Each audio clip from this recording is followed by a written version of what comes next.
Mrs. Jackson, we're here at Eufaula Primary School, where you're the principal. Glad to have you with us today on Talking Eufaula Education. Thank you. All right, and now let's ask you one particular question. What's going on this year? Oh, so many things are going on. Eufaula Primary School is just a happy place to be. We have about 850 children, about 88 faculty and staff members. So we're a big school, but it is such a wonderful place with our children. We have had some exciting renovations and projects going on outside the school, the front.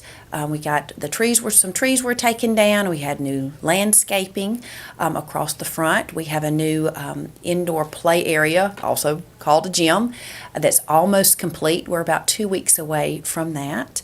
The gym will have roll-up doors so the children can even enjoy it on days when the weather's nice. We've had a back road installed to help us with our afternoon dismissal. That's making things just so speedy and fast. Our children and teachers are working hard in the classrooms, just learning so much. This year we've incorporated the college and career ready standards with English language arts. So the state has adopted part of the new Alabama standards. And so our teachers work during the summer to prepare pacing and curriculum guides, and so now they're implementing those in the classrooms and just doing a great job. And it's exciting to me when I visit the classrooms because you can tell already, even though we've been in school about 5 weeks now, just how much the children are already learning. When you look at the school and you look at the changes that have happened in the programs here, kind of go over some of those with us. Some of our programs here at the school, last year we began implementing the college and career readiness standards for math. Our system, the primary school and elementary school, adopted a new math program called Go Math, and it teaches the children not just how you do the math, but why you do the math, because it's really important that we make our students thinkers. And being able to think about real-world situations and how they use math to solve those problems.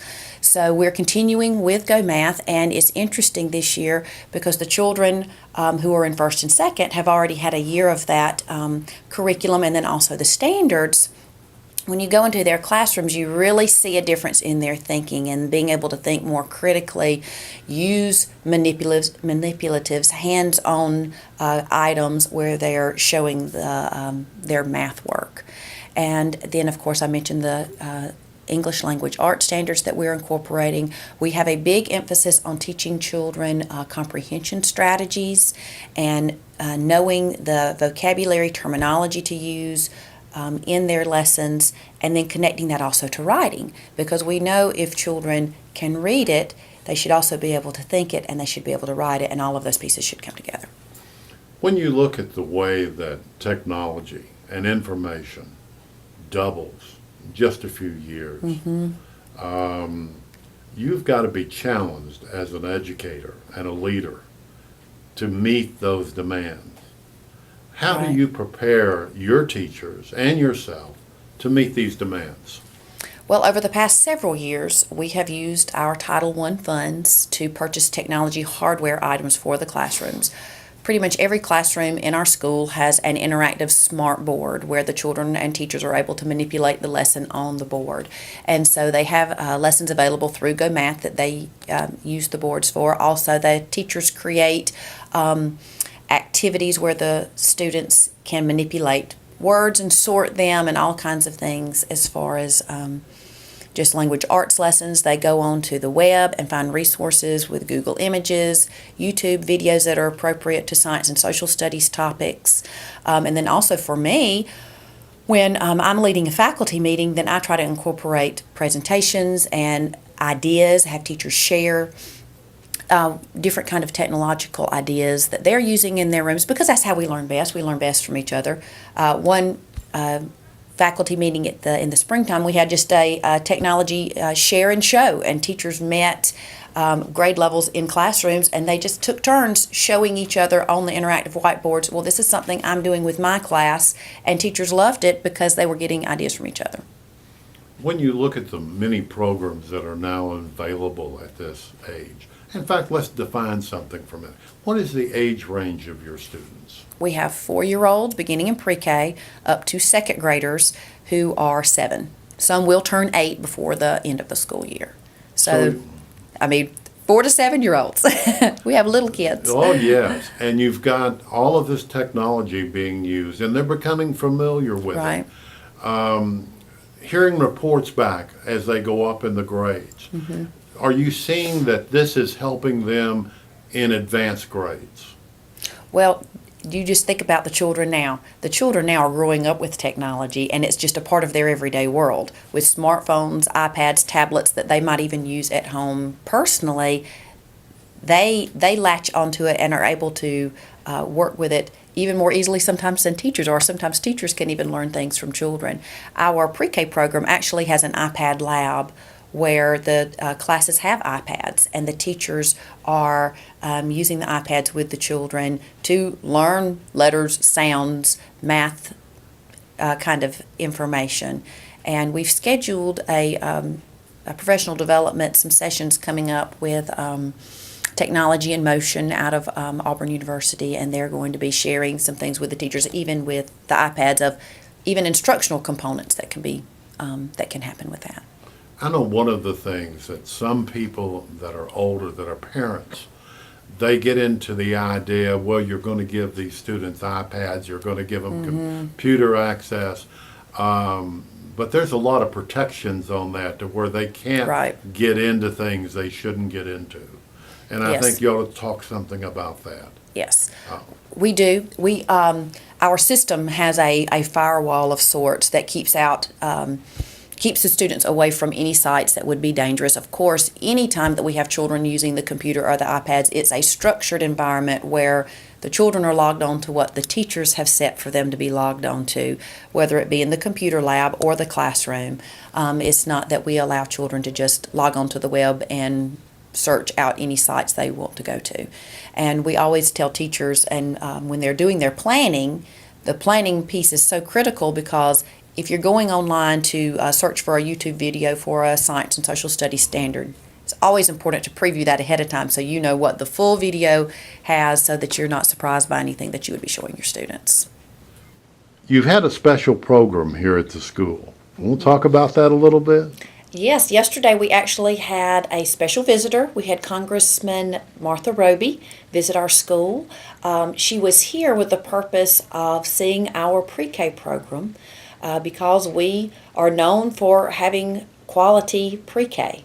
And we have 7 classes of pre-K, and the classes have 18 students with a certified teacher and also a paraprofessional. And Mr. Bob Power set the visit up for us, and we were so glad to be able to show off our teachers, our students, and just our school as a whole. She was able to tour the entire facility while she was here, and just see all of the things that we have going on. And we gave her the background that we've had a pre-K program for 12 years, and that we started small, had 1 class, then 2, then now we've grown to 7. And we talked about our funding sources. We have an Office of School Readiness grant that we've used to fund those classrooms. We also use some of our Title I federal money to fund 2 of the classrooms. So she just got to see a picture of what we're doing in Eufaula to emphasize the importance of pre-K. And then also what a quality pre-K program looks like. She got to see the children and the teachers in action in the classroom learning, just in a variety of settings, with whole group, small group, circle time, dancing using the interactive board, songs, small groups where they were writing letters with shaving cream and pulling things out of the magic box for letters. And so it was just a fun time for her, and she was impressed with what she saw here. When you look at the programs that have been so successful at the school in the past, one of the things has been the programs you present in the multipurpose room. And I've seen and videoed probably 50 of them over the years. Are you still doing those kind of programs? We are. We have a second grade choir, and they will perform 3 times a year. They perform at Christmas, and we have what we call the Eufaula Primary School Sing-Along, and so the second grade choir sings. The audience sing some. We have some stories. Sometimes we have teachers present some talents. So that's always something to look forward to at Christmas. Then the choir will present, be it music and art in our schools, and sing there. And then the choir sings also in the springtime for a spring show. But then the pre-K children will sing also at Christmas, and they have an end-of-year program. And so, yes, we do like to have things here at night, programs where the children are presenting something for parents. When you look at the wide variety, you talked about the new facility that's going to be a gymnasium with sides that roll up for nice days. So you're getting the best of both worlds. Right. Is there more things like this in store for the school? Changes coming up? Well, our PTO has a big project that they're implementing with our big playground that's out near where the gym is. And they have this initiative that all of our fundraising and projects that we're working on this year are going toward the big playground to revamp it and just add some play equipment out there. And so we have a playground committee that's working on that. One of our teachers, Miss Nina Williams, has secured a grant from Lowe's last year that we're going to be using as part of the funding for that. So we're really excited about the different playscapes that we'll be able to put in place out there as we're raising money, because that kind of thing is expensive. But we're just looking forward to what it can be out on the big playground. And this October 26th, we will have our fall festival. And it's on a Saturday. It'll be 3 o'clock to 6 o'clock. And we invite families to come for the day. We had our first fall festival last year, and it was a huge success. And we had just several hundred people here. We had bouncers and jumpers out on the playground. We had a cakewalk. We had carnival kind of games. We had served concessions out of our lunchroom, and families just came for the afternoon and really had a great time. They bought armbands for the kids to be able to play. Our PTO this year is even thinking about putting in having a dunking booth, and they're trying to talk me into getting on in that dunking booth, and I probably will give in and agree to it. Talking about the PTO, explain a little bit about what they do in specific. What's their general mission? Their mission is to support the students. They want to, everything they do, they want it to be for the betterment of the school that supports the children here. They also, of course, support the teachers with different things. Twice a year we're able to have the Birmingham Children's Theater come to present 3 plays to us, and the PTO funds that. And it's we're encouraging and beginning to go on more field trips, but it's like a field trip that comes to us. And so they always want to be in support of how can we make the school better for the students. When you look at all of these different programs that you have, how can people get information about those programs? As far as just our finding out when they are. Well, we send information home in our newsletters. Teachers send newsletters home on Mondays, and it's so important that parents take the time to read those. I know when I get my children's newsletters, I'll take out my highlighter and highlight the important parts that I want to remember for the week and the dates. We, of course, post information on our school marquee, our sign out in front of the school. We're sending home a monthly school newsletter that just gives some different dates of important events, and so it'll be just people can mark their calendars for those things. So you've got a well-rounded program. You've got teachers and parents that are active. If somebody wants information about the school, how do you suggest they get it? Well, they're welcome, of course, to contact their teacher. Contact us here at call the school office and find out about that. If they want to be a volunteer, we love volunteers. We love to have people to come and read with our children. The Barber County Literacy Association has volunteers that come and read with our students, and Betsy Powers coordinates those as our media specialist. So we always welcome people to come and visit us, ask us questions, volunteer if they can. When you're looking at parents that have questions specifically about their student, how do you suggest they handle those? It's always good to start with the teacher first. always check in with the teacher.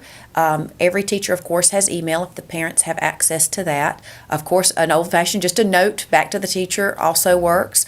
Our teachers can set up conference times and are willing to set up conference times during their PE planning, even before school or after school.